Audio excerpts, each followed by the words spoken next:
Not long ago, we brought you a season review of how Manchester United's season has panned out, as well as like how things went for the club and everything in between. But this time around, we're going to kind of, continue where we stopped with that and basically give a futuristic outlook to what is expected in the new season. I've had a lot of time to think about it, and surprisingly, the transfer window has had its role to play in all of this. Transfer window has kind of shown us what is expected as a club and what we are looking out for in regards to, what to expect in this season and all of that. I know we in the last video we reviewed a couple of things, including what could have caused our season to be derailed, like the Champions League. What could have derailed our impact, what that could have impacted our season and stopped us from qualifying for the Champions League, as well as other things that could have made us to kind of lose focus, including injuries and players not turning up or players not showing up, our strikers not scoring, and we finishing with a 15th position in the 24-25 season. But we're now looking at the 25-26 season with incomings, with preseason starting in the next couple of days. I think 5 or 6 days now, 5 days. Preseason return of players, July 7th and all of that. So, yeah, so we're going to kind of just, give you a futuristic outlook to things based on the research we've carried out and I'm looking forward to what is expected with the type of players that we need to sign and all of that. First, we're talking about the financial impact of missing the Champions League. Basically, the failure to qualify for the UEFA Champions League in the 25-26 season is not merely a missed opportunity, but also a compounding financial crisis for Manchester United. Now, when you hear financial crisis, it raises alarm bells. Everybody starts to get panicked and stuff. But one thing we need to think about is that the club faces an instant loss of about 80 to 90 million euros, approximately $90 million in revenue from TV rights, sponsorships, and match day income. And this is also meaning that missing the Champions League, missing out on additional 4 million euros, about $4.5 million dollars for participation in the UEFA Super Cup, which could have happened if we won the Europa League. Furthermore, the club will also incur a $12.4 million deduction from its $111 million annual sponsorship deal with Adidas due to a penalty clause triggered by missing Champions League qualification. So it depends. Now it's now up to the club on how we intend to deal with this and stuff. Beyond direct competition revenue, United also missed out on the 2025 Club World Cup, which offered a potential prize fund of about $100 million for successful European teams. And we were not successful in the last 4 years and all of that. Depending on how they factor the Club World Cup, we couldn't have even made it either ways. And it would be a strain on the squad if we went for this one and then looking at how the season is about to start and all of that.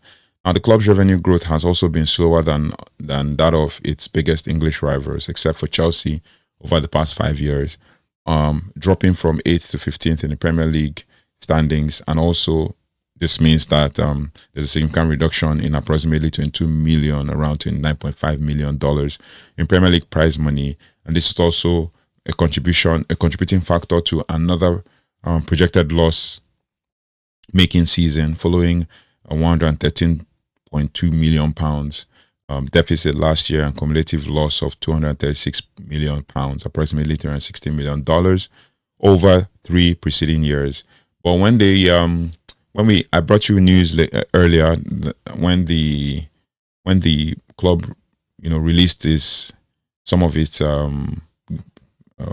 financial books, that we made some profits, especially with regards to other things that are happening around the club. Now, the club's precarious position regarding Premier League profitability and sustainability is a major concern. But when those financials were released, it showed that we're not actually in a bad place. And all of that, the financial strain severely limits transfer budget flexibility and makes the necessary squad overhaul complex balancing act. The ambitious £2 billion stadium stadium plan also faces significant challenges without substantial Champions League revenue stream. The club's share price also plummeted 60% since Sir Jim Ratcliffe's investment in December 2023, reflecting investor concerns over the financial turmoil. But it is something that obviously they've shown that they're trying to make things work from the inside. So dealing with the club from inside out and building it forward to, where we are right now. With regards to transfer strategy and squad rebuild, financial constraints imposed by missing Champions League has heavily influenced Manchester United's transfer strategy in the summer of 2025. Ruben Amorim has reportedly been allocated a budget of about 100 million pounds, and the rebuild in order to rebuild his struggling squad. Right, the second portion of his budget is already committed to signing Mateusz Cunha, whose release clause was about £62.5 million. Now, Ipswich striker Liam Delap at the time was supposed to be £30 million, but he moved to Chelsea. Now, to fund the transfer signings, basically, particularly identified needs in goalkeeper, central midfield, centre-back positions, as well as striker, the club will heavily rely on player sales, aiming for another £100 million. High-profile players like Marcus Rashford, who was on loan, Anthony, who intends to leave, Jadon Sancho, and also Alejandro Garnacho have reportedly been earmarked for departure. He's allegedly free to leave, this is Alejandro Garnacho, allegedly free to leave and could also command a fee of about 60 to 70 million pounds. And the club has already stated that Garnacho will be going for 70 million pounds.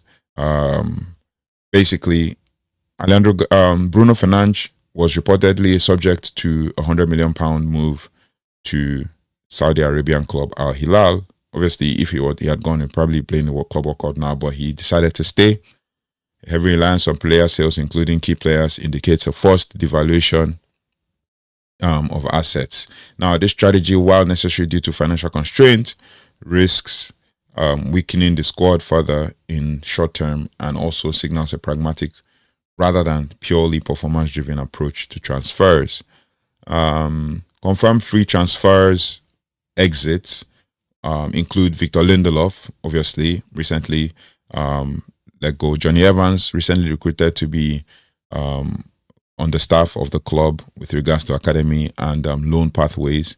And then Christian Eriksen, basically, who has left the club, obviously, and his last game was against Aston Villa. And then Kobbie Mainoo, who struggled for minutes under Amorim, was rumored to be moving on, but obviously there's conversations that have happened and Kobbie Mainoo is going to stay. Then there's also an identified need for a new goalkeeper, central midfielder, probably a centre-back and a centre-forward with regards to the spine of the team. And addressing these fundamental deficiencies is paramount for establishing a tactically stable club and also improving overall performance, but also the limited budget and reliance on sales make this a significant challenge. But then, with regards to long-term vision, because the truth is, it's very important for us to have patience when talking about things like this.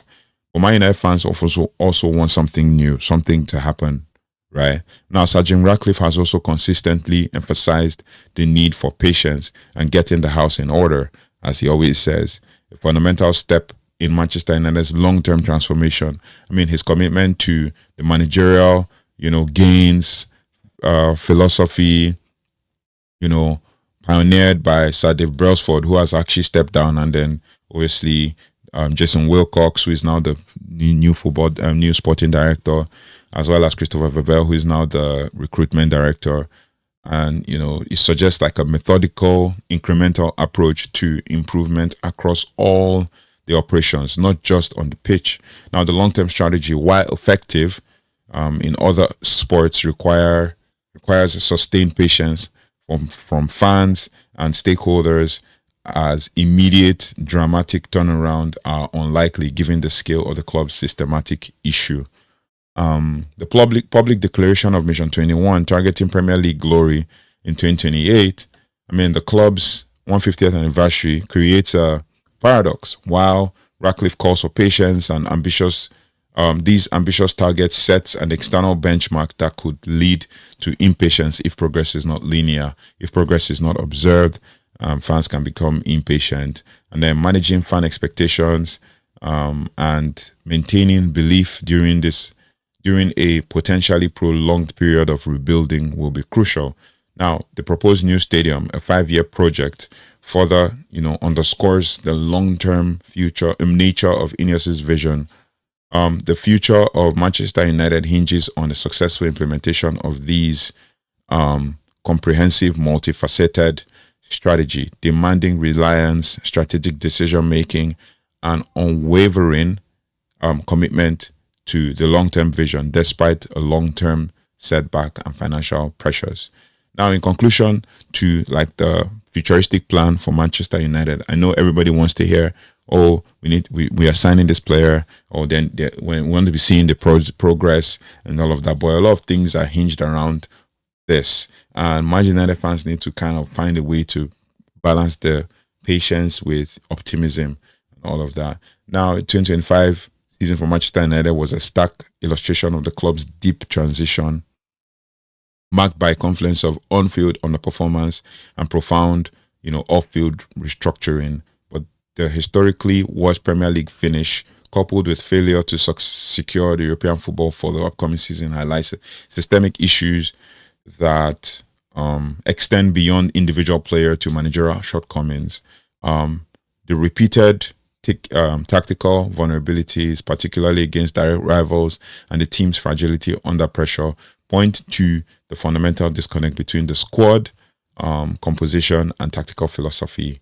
A lot of people have been talking about Real Madrid now in the Club World Cup, how they've played and how they've functioned. And it took, I heard a content creator, I think Aaron Chikaya, said something. He said, it took 3 days or 4 days for us to see Real Madrid actually play fluid football and all of that. And in the end, you could see that it was fluid. Everybody was working and it was in position and it was working back and forth. We playing his 3-4-3-5-2 formation. That's for Xabi Alonso.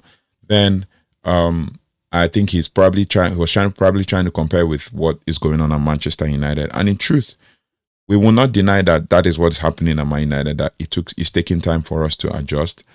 But we should think about it that Real Madrid already established a team and they consistently transition and they have a unique transfer strategy which Manchester United doesn't have. And that is where our issues lie. Now, the new INEOS ownership under Sir Jim Ratcliffe has demonstrated a clear intent to professionalize the club's football operations and address deep-seated financial mismanagement. The appointments of Berrada, Jason Wilcox, and Christopher Vivell also signal a commitment to a data-driven, modern football structure. However, the simultaneous executive departures and the stringent cost-cutting measures indicate a period of significant internal instability, which also, while necessary for a long-term financial health, may hinder immediate operational efficiency. And that is one thing that we as Manchester United fans need to kind of understand.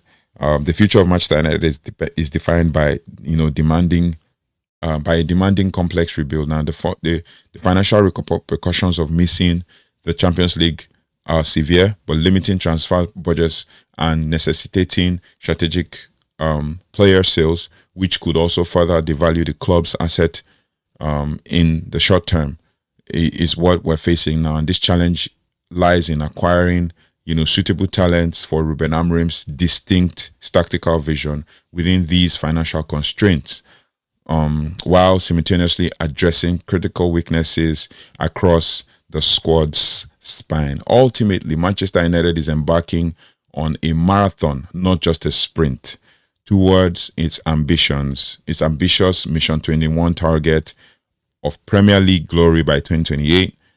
This journey will require exceptional patience from all stakeholders, such as the clubs, as the club navigates basically financial pressures and integrates new leadership and also transform its playing identity. Now, the continued development of the academic talents that we have, basically and also securing these talents are vital. You know, they offer a vital, cost-effective foundation for this rebuild. I mean, the success of this ambitious project will depend on sustainable applications of the marginal gains philosophy across all facets of the club, ensuring that every decision contributes to a cohesive long-term strategy aimed at restoring Manchester United to its former competitive structure. Now, these are the things that we need to be looking at. These are the things that we need to be reviewing. I think I'm going to do 5 things we learned from the season, 24-25 season. I think this is very necessary considering that we are looking at a new season starting, and the 5 things we learned will help us to understand where we're headed with the new season. Let me know your thoughts and feelings about all of this and how we're moving as a club and as a team, to building all of the to this rebuild, basically, because in truth, it's very hard to kind of talk about the rebuild without talking about the internal problems that the ownership and the board might be trying to deal with. So yeah, it is what it is. Just kind of let me know what you think about this, and let me know how you feel about the season rebuild and everything in between. And obviously the club's rebuild, going from the academy to player sales to letting go of the dead wood to building what we need to build ahead of the future. So the next thing we're going to be doing is 5 takeaways from last season and how it can affect us moving forward in the new season, seeing as even the transfer window has started pretty slowly, but it is what it is. Let me know your thoughts and feelings in the comment section, and I'll see you on the next one. Thank you so much for liking, sharing, and subscribing. Thank you so much for following us on this journey we're building and we'll continue to build. I'll see you on the next one. Take care, goodbye, and God bless.